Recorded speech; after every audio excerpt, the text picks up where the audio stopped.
Matt, you just heard Casey Hunt describe that there are some senators thinking about personal safety has entered their minds and maybe having an influence on how they're going to vote. You felt pressure like that. Talk about that political pressure. You were part of it. You felt it. Yes, we had similar pressure back then. There were threats made against me, my family. There were bomb threats. We had to evacuate the building that we were holding the hearing in. So the threats were there, and they continued even after that. But my wife and I were watching Saving Private Ryan the other night. We had seen it before, but we wanted to watch it again, to watch the men who stormed Omaha Beach, who climbed the hills with the Nazis firing down on them. These were men of the greatest generation.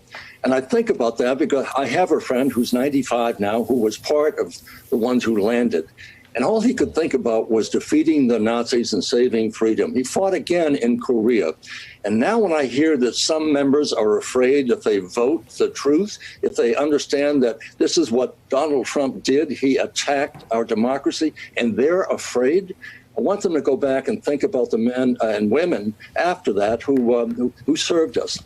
I got a chance, both Janet and I got a chance to meet the Tuskegee Airmen, became friends with one in particular, Colonel Dryden. And he talked about how he had to fight against the Nazis during World War II and then come back and deal with the racism back here. These were men who had courage. And for members of Congress to say, gee, I'm not so sure, I know what the facts are. I know that Donald Trump was the fireman in chief. He's the chief marshal. Forget about all the arguments of whether he arranged it, whether he inspired them, when he watched. He was the fireman in chief, and he watched the fire burn. And while he sat back either eating chips or drinking some soft drink and took no action, that was an impeachable act. And any person in the Senate who doesn't recognize that as an impeachable act and votes not to convict, they don't deserve to have the word honorable next to their name. This is clearly a case where he violated his duty. He first tried to get the military to perhaps step in. He asked for President Putin to help him out. He asked for President Zelensky to help him out. He asked the Secretary of State of Georgia to help him out. Get me 11,780 votes. He asked the Vice President of the United States to help him out. And when they said no, he sends in his ragtag army as such, his Boogaloo Boys, the Proud Boys. Who are the Proud Boys? Anything like the Doughboys of World War I? Anything like the Greatest Generation? No. So I think every member on the Hill knows what has happened, the failure of the president to take the action required to protect and defend members of Congress, his own vice president, Capitol Hill, the police. I didn't hear any of the Boogaloo Boys or the Proud Boys say Blue Lives Matter. Where were the Blue Lives Matter signs? They were attacking them. They killed one and caused the death of others.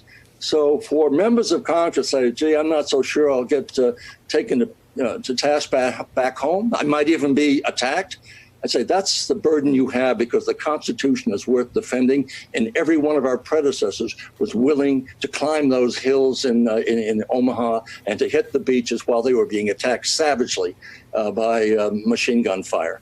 So I don't have anything to say about those who are acting in fear now. I was just going to say, I don't think you have much empathy for that. Yes, well, I take it. And when you Hey, thanks for watching our YouTube channel. You should know that you can follow today's top stories and breaking news and catch up on your favorite MSNBC shows all in one place. Download the NBC News app today.